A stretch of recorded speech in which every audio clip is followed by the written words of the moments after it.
Impulso para crecer, un podcast de CaixaBank Connect, el servicio de CaixaBank para emprendedores e inversores, negocios y empresas.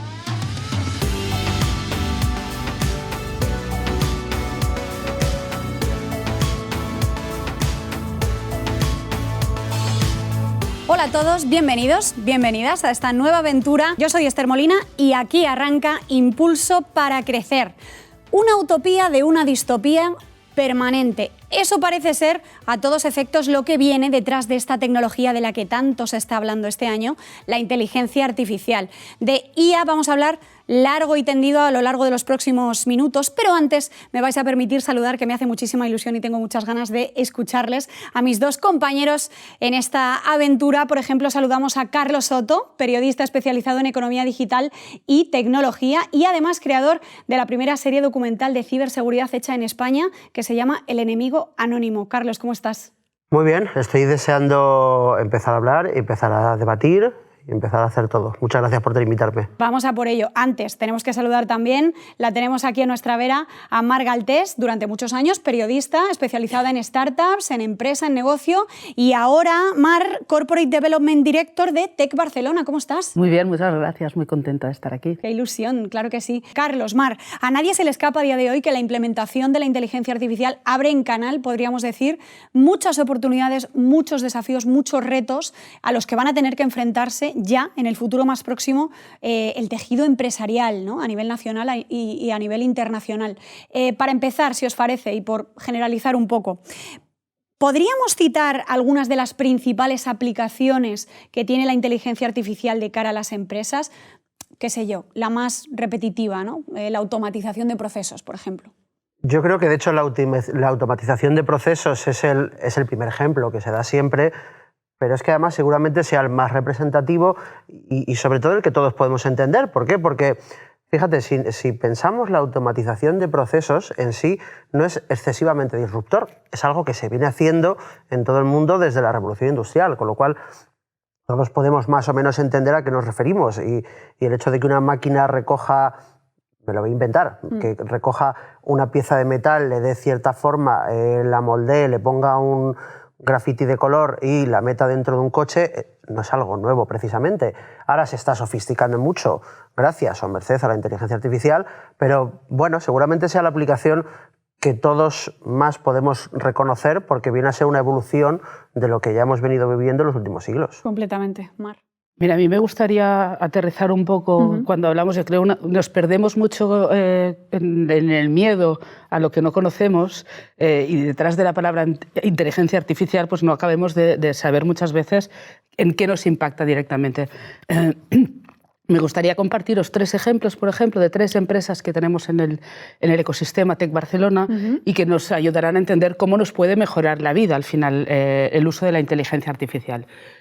Para empezar, por ejemplo, una empresa que se llama Accesible, que lo que hacen es, a través de la inteligencia artificial, que es una capacidad de generar información o de analizar información muy grande y de sacar conclusiones, ellos lo que hacen es detectar biomarcadores en la voz que permiten, comparado con la información disponible por los médicos pasado a gran escala, permiten predecir, están en unos niveles de fiabilidad del 90%, a partir de la voz, síntomas de depresión, de Alzheimer o de enfermedades mentales. Esto es un salto muy importante respecto a las herramientas que existían antes para detectar enfermedades.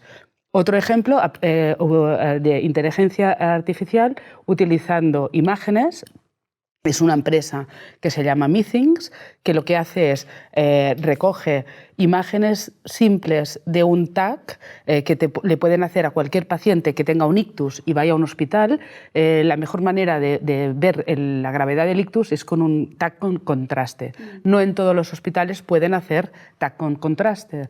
Pues si con un TAC simple, pasado por la inteligencia artificial de Meethings, el médico recibe una notificación analizando la gravedad de este ictus, o sea, en este caso, y le da un tiempo al médico para tomar decisiones y reaccionar mucho más rápido. Cuando hablamos de salud entendemos enseguida el impacto que nos puede generar, pero en el mundo de la empresa se me ocurre otro ejemplo, una empresa que se llama Factic, que lo que hacen es incorporar a la tradicional predicción de demanda de cualquier empresa, que se ha hecho siempre en base a los históricos, al recorrido histórico de esa empresa, pues incorporar a las predicciones de demanda, a las previsiones de demanda, pues desde factores climatológicos, pero no históricos, sino a futuro. O sea, estamos en un momento que el cambio climático está cambiando parámetros, pues esto poderlo incorporar a las previsiones, pero también de macroeconomía o de grandes tendencias mundiales. Todo esto es metido en una coctelera que antes no teníamos capacidad seguramente de meter tantos ingredientes y de saber leer las conclusiones. Pues un poco creo que cuando vayamos evolucionando, estamos en un momento muy incipiente de las tecnologías, pero cuando vamos viendo ejemplos muy concretos nos damos cuenta del impacto real que pueden tener no solo en las empresas, sino también en nuestras vidas. Totalmente. Y además, fíjate, Carlos, me vas a permitir, pero la estaba escuchando, me voy a meter yo también, y sumo un ejemplo a los ejemplos bastante impactantes que ha aportado Mar. Seguramente la conocéis, Amadix está utilizando inteligencia artificial junto con el test, lógicamente, de sangre para predecir cáncer de colon, concretamente. Se llama Prevecol. Se están adelantando 10 años. Es impresionante. Carlos. A mí es que me llama mucha atención el primer caso que comentabas, Mar, el de la detección en función, si no me he equivocado, si no te he entendido mal, de la voz, posibles enfermedades de salud mental como la depresión. Me surge la duda de con qué machea esos datos, es decir, ¿con qué los compara? ¿Tiene algún histórico, alguna base de datos? Con históricos no quiero entrar aquí en su tecnología, es una empresa que está en fase de desarrollo. Tienen ya el marcador CE, por tanto han hecho todas las investigaciones y todas las comprobaciones necesarias y siempre están haciendo ensayos clínicos con médicos comparando el resultado de la opinión de los médicos tradicional con lo que les detectan a través de la voz. Vamos a avanzar un poquito si os parece, porque esto es lógico. Por otra parte, al final es verdad que la inteligencia artificial yo creo que tiene cabida en todos los sectores, pero cuando hablamos del sector salud, lo ha adelantado Mar, tiene un impacto tan directo, tan real en la calidad de vida de las personas que, lógicamente, yo creo que prevalece un poco sobre el resto de ámbitos, sobre el resto de sectores. Por aportar algún dato a nivel de cifras, si os parece, España es el cuarto país en Europa con más hubs de startups de inteligencia artificial de toda la Unión Europea. Y estamos hablando, el sector de la salud, lógicamente, tiene un impacto muy, muy, muy directo a la inteligencia artificial. No sé si podemos destacar digamos, detrás del sector salud, algunos sectores donde consideréis que también va a impactar mucho los próximos años. Carlos. Bueno, yo imagino que, hilando un poco con lo anterior, yo que en este sentido sí que soy, a nivel tecnológico, la tecnología a mí a nivel intelectual me apasiona, a nivel social soy bastante más conservador, por desgracia, y siempre me gusta esperar a que se consolide dentro de ciertos sectores, con lo cual, por desgracia, siempre me voy a los típicos. Antes me iba a la automatización de procesos, ahora me voy a otras industrias como puede ser la distribución, la logística.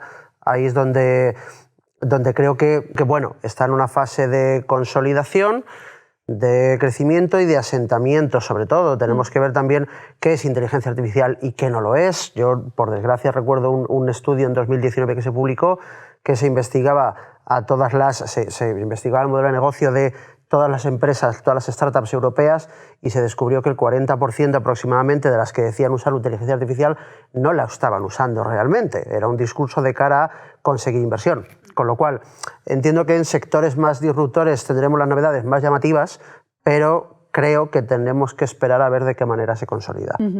Mira, yo yendo atrás a la memoria, me acuerdo, no de hace 2019, 20 años o hace 25 años atrás, cuando empezó Internet, me acuerdo que las primeras previsiones decían dentro de 4 días la nevera estará conectada con el supermercado y cada vez que se acabe el cartón de leche se hará el encargo solo. Parecía que este era el futuro de Internet.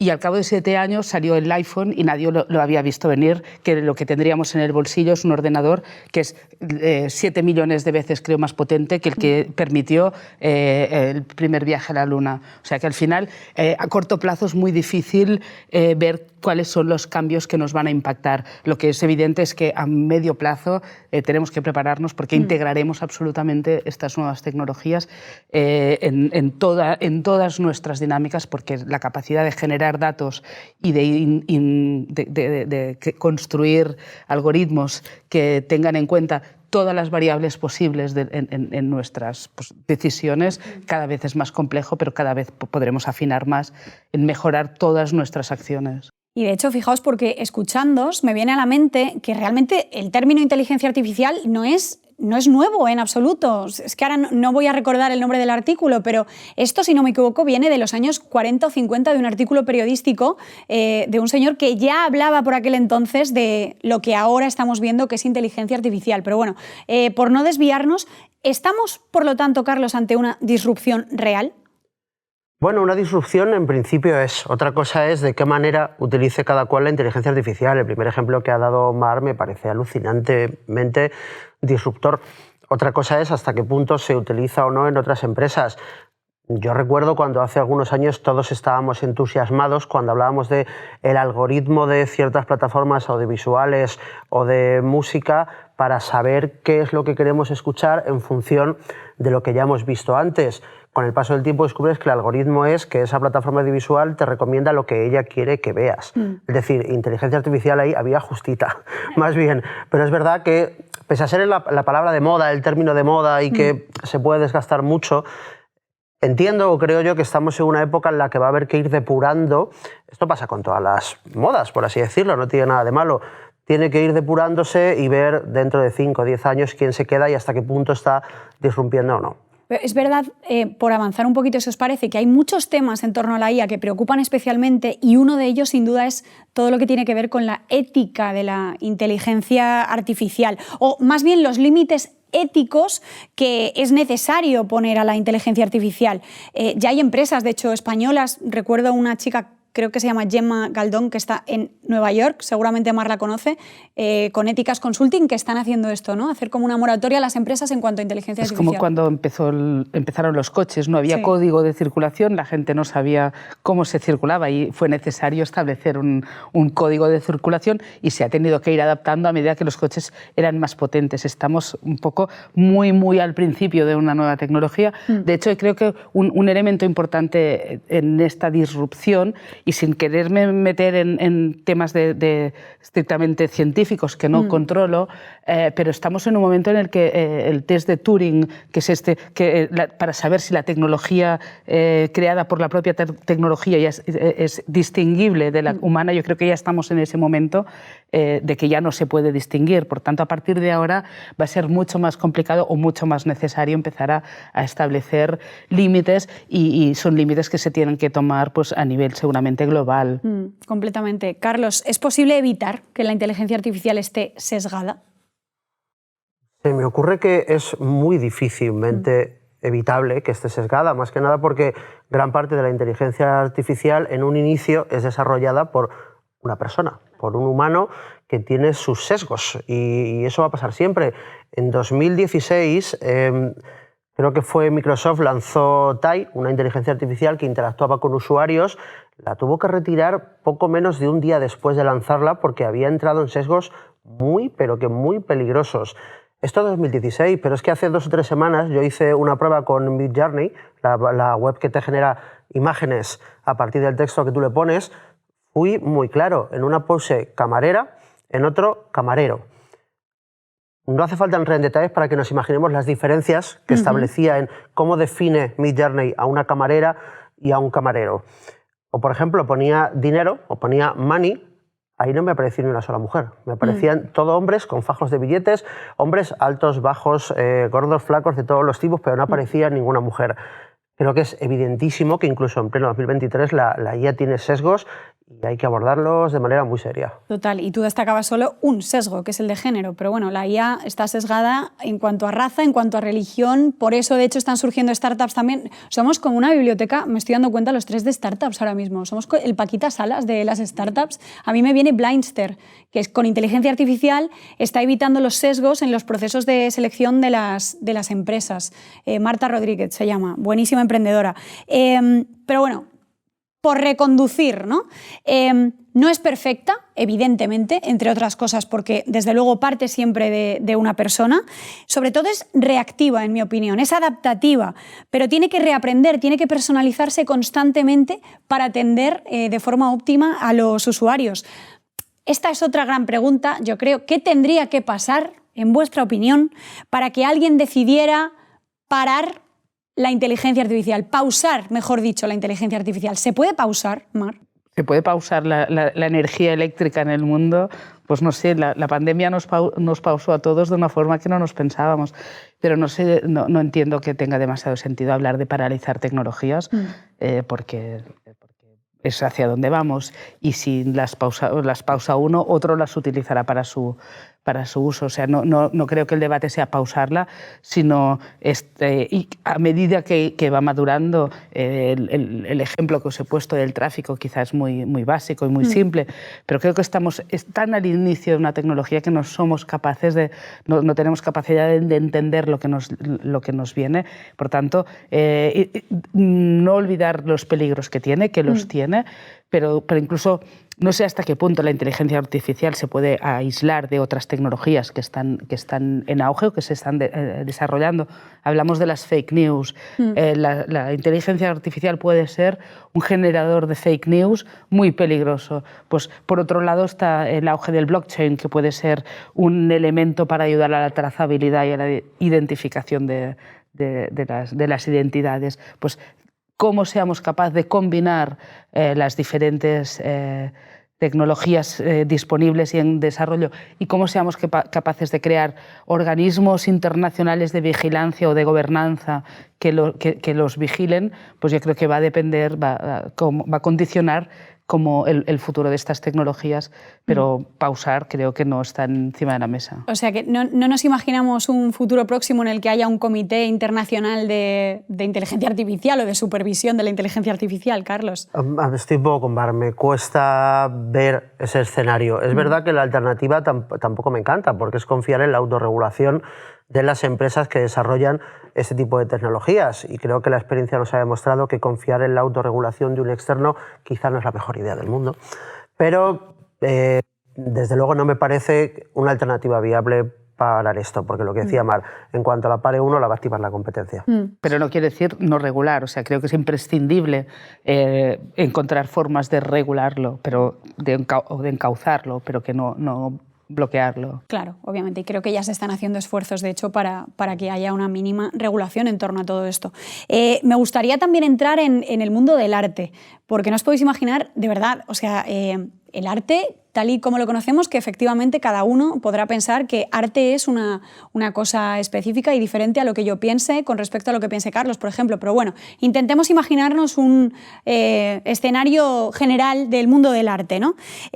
Recuerdo que con el uso de la inteligencia artificial, seguramente lo habéis visto, un TikToker consiguió reproducir el selfie de la humanidad, pasando por absolutamente todas las etapas, desde el primer selfie con cromañones hasta el último selfie de la humanidad, que es un poco controvertido y que, ostras, asusta sería la palabra, ¿no? ¿Está cambiando la inteligencia artificial de forma drástica los procesos creativos? Y aquí también podríamos hablar de los diseñadores, que me consta que hay muchos diseñadores que están preocupados, claro, porque al final repercute directamente en su trabajo. Sí, yo no sé si está cambiando de manera drástica el proceso creativo o incluso sectores concretos como el arte. Desde luego se está introduciendo, y sé que soy muy pesado en esto, pero creo que está en un momento de probar y de ver qué tal se asienta, porque yo recuerdo cuando hace un año y medio todos hablamos de NFTs.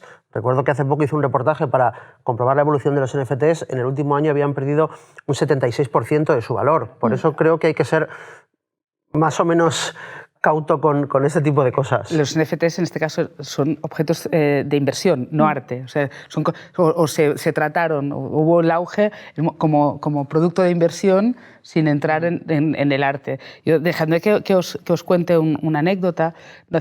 No hace mucho, comiendo con varias personas, había un artista y había un director escénico de ópera. Y hablando sobre el uso de la inteligencia artificial. Y el director escénico contaba que había utilizado la inteligencia artificial para crear las escenografías de una nueva obra de teatro que iban a estrenar. Y la artista, la pintora, le parecía horrible, le parecía que eso no era arte. Y entonces, entrando a discutir qué es arte o qué no es arte, ella decía, pero a ver, o sea, arte es necesitas instrumentos, necesitas herramientas para crear el arte. O sea, el pincel es una primera herramienta para aplicar una pintura encima de un soporte. Y ella decía, claro, es que yo, para mí, incluso para mi arte, prefiero pintar sin pincel. O sea, que al final, claro, ella pintaba con las manos. El abanico de qué es arte es un tema muy personal. Otra cosa es quién reconoce que es arte. Y aquí, a mí hay un artista que me gustaría mencionar, que es Rafik Anadol, es un turco-americano. No sé si habéis visto los mappings que hace encima de la Casa Batlló, en la que la casa renace como si fueran los dragones que seguramente algún día soñó Gaudí, toman vida encima de la fachada del edificio. Eso es arte, pero no es un arte automático que hace una inteligencia artificial. Y hablando es un tema que en Tech Barcelona lo estamos trabajando mucho. Llevamos muchos meses en nuestra newsletter semanal creando cada semana la ilustración de la semana la generamos con DALL-E, y la clave no es tanto lo que nos hace la inteligencia artificial, lo que nos propone, sino la clave es el prompt que se le pide. O sea que hay una intención humana detrás de saber utilizar mejor o peor una herramienta. Al final es una herramienta de momento la inteligencia artificial. Bueno, es una herramienta, este es otro temazo, que de momento no está dotada de empatía, de lógica, de características intrínsecamente humanas. Es decir, la limitación de la inteligencia artificial es que se crea, como ya hemos dicho, a partir de la información que le proporciona siempre una persona. De momento, porque es cierto, también hay empresas, conozco una que de hecho salió a bolsa el año pasado, que ya está consiguiendo imprimir, si no me equivoco, miedo, codicia, características muy humanas a los agentes de inteligencia artificial para tomar decisiones en bolsa, por ejemplo, entre otras muchísimas aplicaciones. ¿Llegará el día en el que los humanos creemos una inteligencia artificial más inteligente, perdón por ser redundante, que los propios humanos? Antes será más su estupidez humana. Será más fácil de reproducir la estupidez humana porque si le infieres miedo a un automatismo, a un algoritmo que tiene que tomar las decisiones mejor y lo que hacemos es infligirle miedo, pues no necesitaremos ningún motor. Ya lo hacemos nosotros para equivocarnos. Carlos. Yo creo que lo malo de la inteligencia artificial es que no tiene empatía, no tiene ningún tipo de sentimiento humano, y lo bueno es que no tiene empatía y no tiene tipo de sentimiento humano. Es decir, hablabas antes de tomar decisiones de inversión en bolsa. Bueno, pues a lo mejor ahí quizá sea un buen sector en el que jugará en su favor no tener ningún tipo de empatía. Claro. No sé si crearemos una inteligencia artificial más inteligente que los humanos, pero desde luego más racional sí parece que tenga más sentido. Qué maravilla. Yo podría estar hablando, creo que igual que vosotros, de inteligencia artificial, pues otro rato más, y lamentablemente es que no tenemos tanto tiempo. Ya sabéis cómo es esto. Muchísimas gracias, Carlos. Muchas gracias, Marc. Os veo en el próximo programa, pero ahora nos tenemos que despedir. Conclusión podría ser: cuidado con dejar en manos de algo el futuro de alguien. Esto no es mío, se lo escuché a una ponente cuyo apellido ahora no voy a recordar, se llamaba Linda, en un congreso de Tech en Barcelona hace un par de semanas, y me pareció una conclusión maravillosa. Hasta aquí este primer encuentro, ya sabéis, Impulso para Crecer. Os emplazamos a seguirnos en las redes sociales y, por supuesto, a no perderos el próximo episodio. Muchísimas gracias por estar ahí. Hasta la próxima. Impulso para Crecer, un podcast de CaixaBank Connect.